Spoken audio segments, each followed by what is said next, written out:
Hello, Narnach here. Welcome back to Grim Dawn. So, we are in a Burbage village, and at the end of the last episode I realized I had 3 skill points unspent because we actually leveled. And I've decided to allocate one of them to Elbreak's Ether Ray, just to see what it looks like. And this is it. It's a ray. And it doesn't penetrate, it just hits whatever is in line, so to say. It does okay damage, no, with 1 point invested, it's pretty okay. That skill's not ready. But it does, it leads to a different playstyle, and it's a skill that, as you can see, it just wants to be used all by itself. All by itself. It's a mono skiller or something. I don't know. It's like monogamy but for skills. It just wants you to use it. So we're gonna refund it. So we refund it. We get our skill points back. And then we can go here and we assign our skill points. So 2 to advance, 1 for a utility. And this is gonna boost our chance to stun, and this is gonna boost our chance to penetrate. So both of these are pretty useful to boost every once in a while. So that's exactly what we're gonna do. And then we take the rift back to Burbage. So we have a couple of quests. We have the apprentice to look for, and we have 2 heroes, well, fallen heroes, forgotten heroes, 2 people to kill in the Moldering Fields, which are just outside of town, to the southwest. Hey, our guardian is actually doing something. What? Right, so here's my take on the guardian. It's on probation. If at the end of the episode I'm still annoyed by the fact that the guardian doesn't seem to do anything useful, then it's out. If it's actually behaving and doing stuff, killing things, tanking things, behaving like a proper member of this party of 1, then I'm willing to continue with the guardian. At least for the next couple levels. At some point I'm gonna outlevel the ring that actually casts the guardian. Moldering Fields, and there is a trapdoor here. So what shall be here? Rats, that's what's here.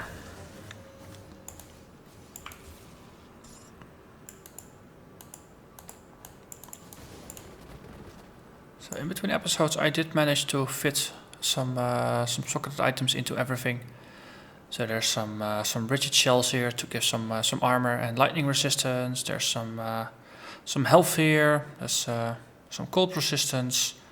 I discovered that attuned lodestones can go into metals, and they boost all your damage and lightning damage and give you lightning retaliation, and they boost your crit damage. And there's a granted skill which is static charge, which has a chance to proc when you get hit by melee attack, and this basically zaps whatever tried to hit you. So that seems like a nice defensive skill, and it can also go into amulets. So once we free the apprentice, I can actually get this roiling blood out of the amulet I'm equipping. And then there's gonna be an attuned lodestone in that one as well. I wonder if 2 of those skills that have a chance to proc can be equipped at the same time, and if they can independently trigger as well. Because they, don't have a high chance to trigger. 20% chance when you get hit. And it has a, what's the cooldown? 2-second cooldown. So I don't intend to get hit all that often, but having 2 procs on top of all the damage bonuses is pretty darn useful.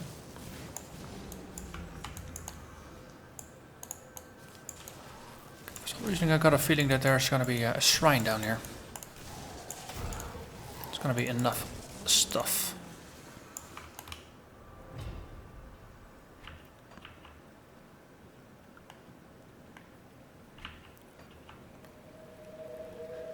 Let's see, there's one exit. So this seems like this massively connected cave network that the apprentice might be residing in. We shall see about that.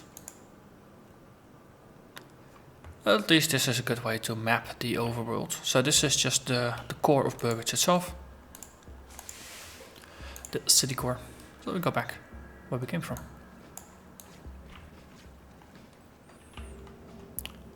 Running through, mapping out all the exits is the best way to figure out where you are, where you wanna be. So there's a blocked passage. That's probably the entrance we want.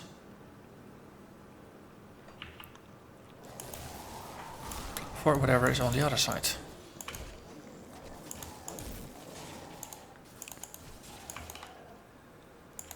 Hey, you were still alive? What? Right. This was rather not useful. Back to the moldering fields we go. We have a Balros and a Hagra to kill. And I think that's gonna be the first. And after that we go for the apprentice. Hello there, Roiling Blood.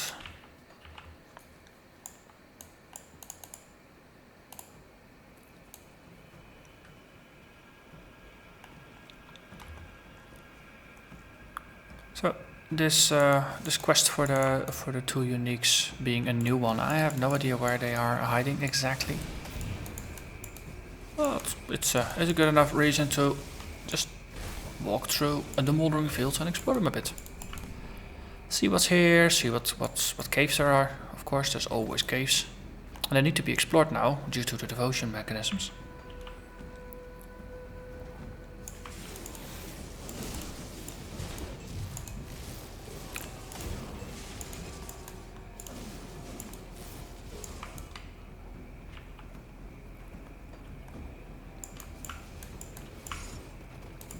Plating.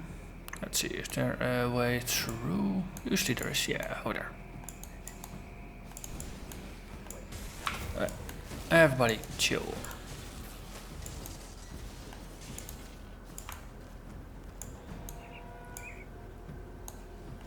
Okay, we can't go through there. Okay, Grobbles everywhere. Grobbles as far as the eye can see.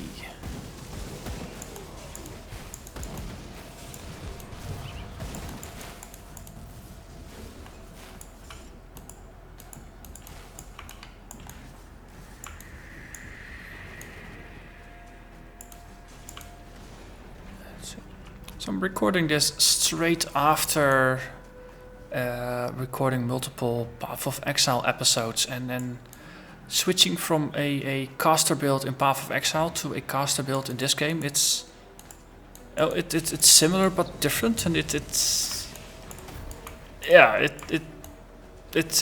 an interesting contrast.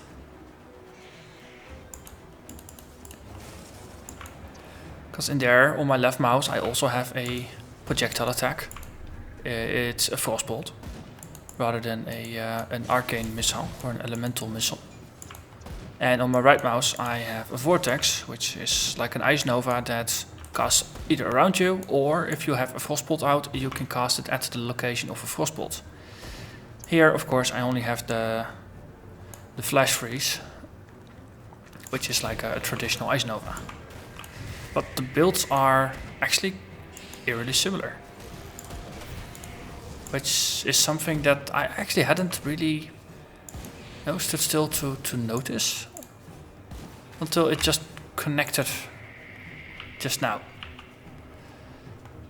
Which is an interesting thing that the mind can just gloss over interesting things. Hello there, Ulgrim. I don't think I have actually ever seen you here before. Interesting. Well, I'll be a living person.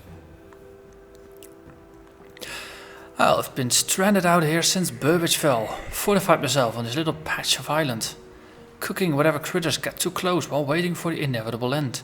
You're a welcome sight for sore eyes. But Burbage fell months ago. How have you been surviving so long? Well, I can cook for one.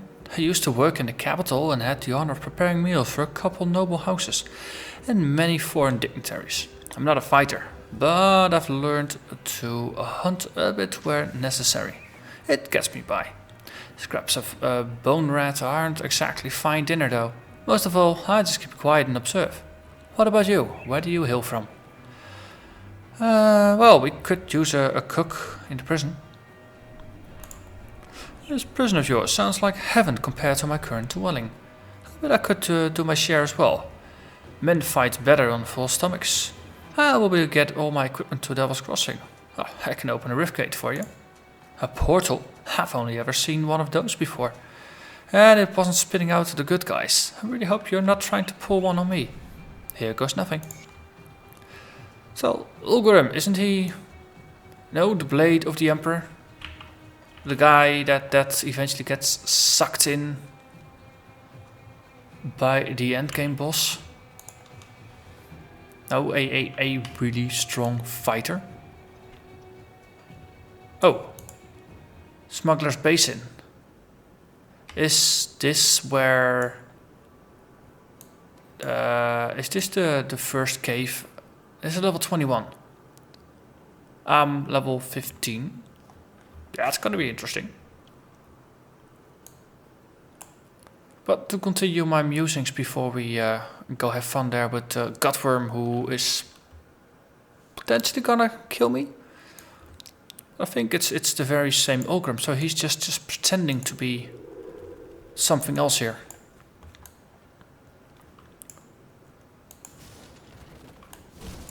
Okay, you.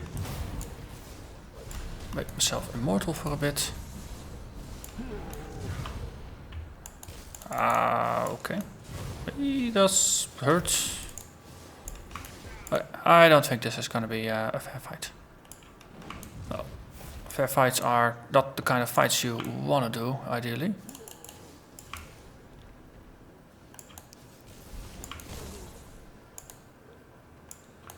Here. I get my guardian up, that might be useful. Here.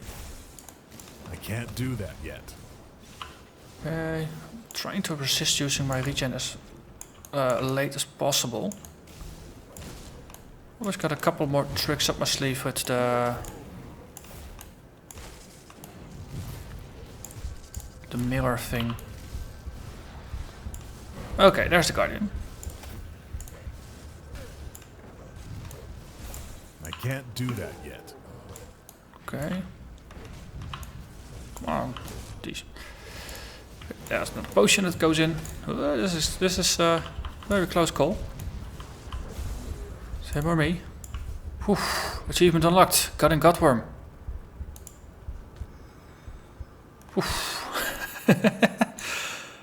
So that's two firsts. I never knew this dungeon existed either. Then again, most of the time I've just been going straight through, and I apparently skipped some interesting content. So, an Ulgrim and a Gutworm. And a supreme chest of loot.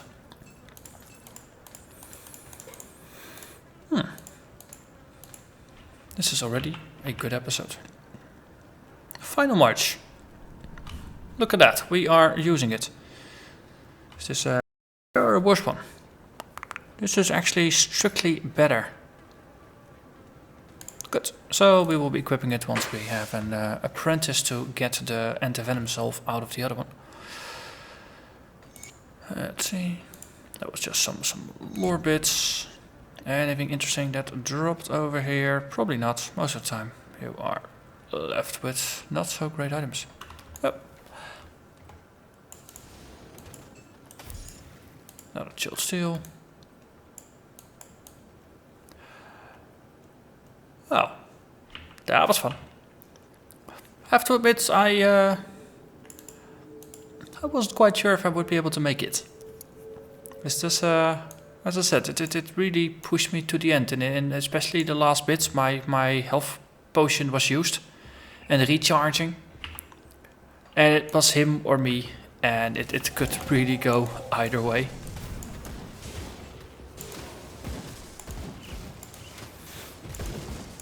Turns out that the Guardian Beastie, it did show up at the right time.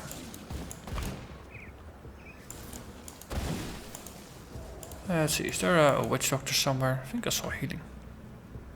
No. Hey, but we are now in the mud row. We don't need to be in the mud row. We need to be in the adjacent area. What was it called again? The Mouldering Fields. So, Hagra and Balros. Where the bleep are you?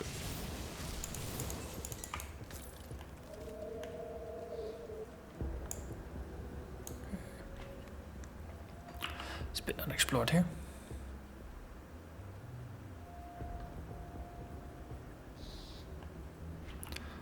Okay.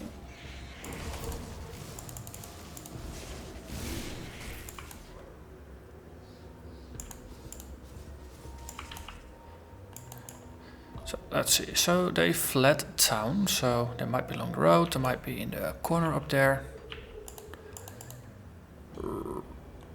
Let's see. Let's just do a thorough check. Might be that the Mouldering Fields is all we're gonna see this episode. It turns out there was well, we did see the mud row as well, right? That was where actually all the fun was. So far, this is just looking for things and killing lots of NPCs on the way. Let's go around the rock. There's food here, means a house, means maybe some people. Maybe something we're looking for. That would be nice. I could go for that. Did I actually confuse that fury? Not quite sure if I got something that does confusion. Hello there, Balros. And Hagra. Oh, good. They show up together. That skill's not ready. Alright, let's take a little bit of distance. Okay, so one of them is nearly dead. Let's focus on him. Good. And the other one is all alone. And with less firepower. At least no backup of his buddy. Okay. I have a Frost Elemental. Oh, not a Frost Elemental. Frost Nova. Yes, that's what I'm gonna say. A Flash Freeze. Yay! Dead. Got a gut range eviscerator. I'll have to check out what that does. Nope. From the name of it, it doesn't sound like it's an Arcanist thing. Yeah, this is like a big burning cricket bat or something. I don't know.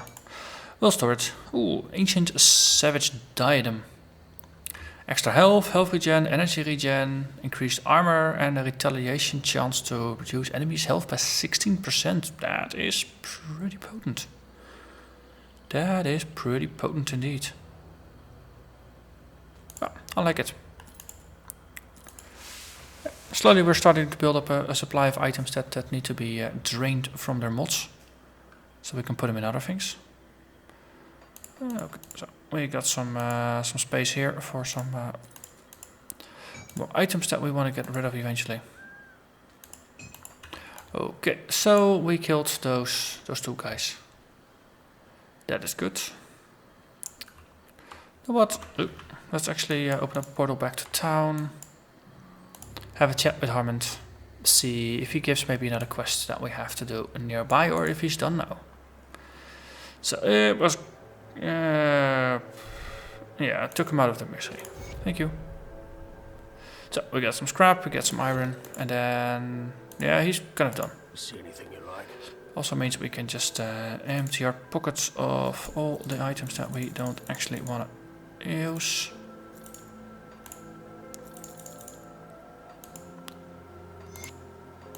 So nice and spacious. This is actually unuseful. Piercing damage, bleeding damage, chance to stun. You know what? I'm just gonna sell it for money. I'm done trying to backrat too many items that don't offer skills or anything truly interesting. just to take the Burwich waypoint. Wait, that's not the one I was thinking of. We need one more. Yes, that one. That's excellent. So, it's gonna be this apprentice somewhere nearby. Let's have a look if we can find the apprentice as well. But then in that case we would actually have accomplished everything I did set out to do this episode. And more.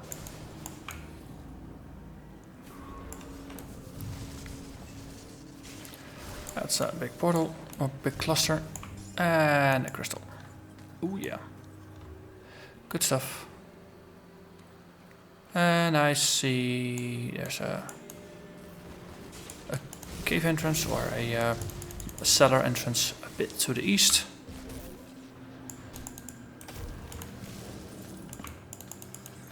Oh, hey, we have a guardian again. Hello there, Cold One. Goodbye, Cold One.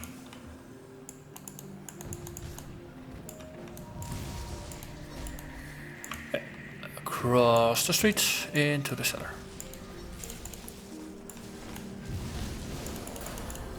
And that is level 16, also very nice. Yeah, got a bit of a quiet moment, so let's actually do that. And yeah, let's do one more level on each and then we focus a bit more on the base skill. Okay, and then we have the cellar over there, so we have to run around through the house.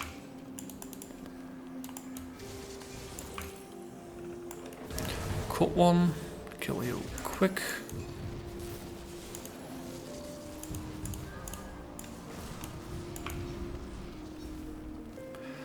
Okay, this crystal is guarding the cellar. That's probably a sign that we need to be here.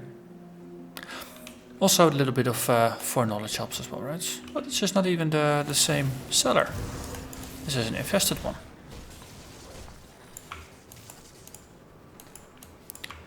Anyway, I have a memory somewhere that all these cellars are connected in town itself. Though maybe apparently there were 2 cellar networks, but all the cellars ought to lead to the apprentice then. It's like this circle of salt. Bound to be more. Hey, hello there, Tessalon the Electrified. I can't do that yet. Just keeping them very, very frozen. I mean, you are electrified, I am cool. So I win.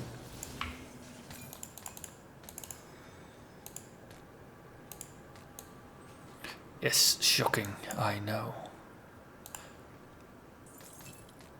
Hey, this is not the apprentice we're looking for. Luckily, because I need that apprentice to take stuff out of my gear. So we can't have that apprentice die on us. Yep. Bonus stuff, always good. Hey. Hey, you were dead. I know, I saw you, you were dead.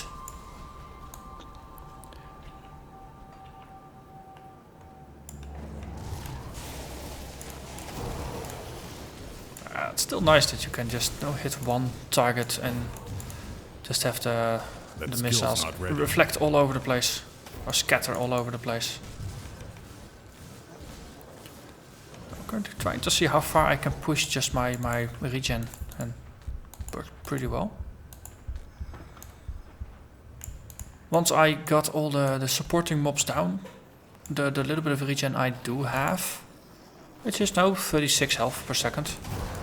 Just a couple of the healing salves. It will sustain you, which is very nice.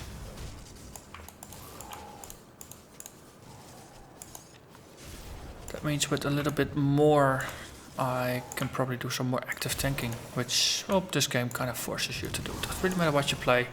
There are no pure ranged builds, because most boss mobs have just too much health to allow you to get away from them. Or you maybe need to focus a lot on mobility. That is an option, of course. Also, apparently I was wrong. This is not the cellar I am looking for. I thought it was one big network.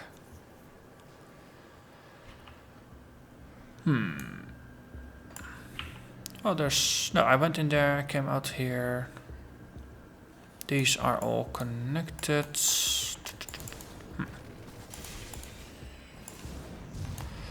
Well, I will overturn a couple more cellars to find what we are looking for. So, back out on the streets.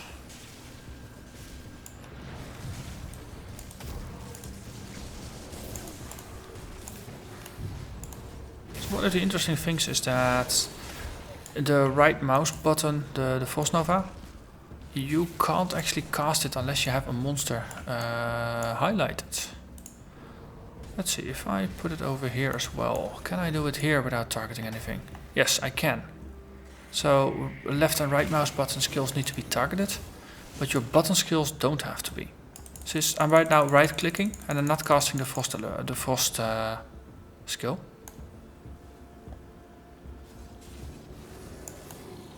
Interesting.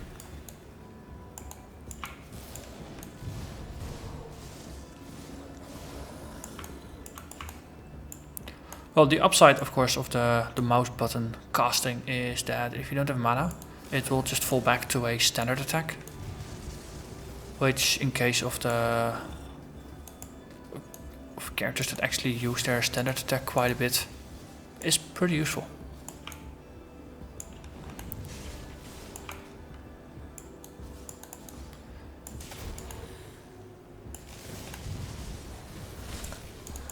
Another crystal.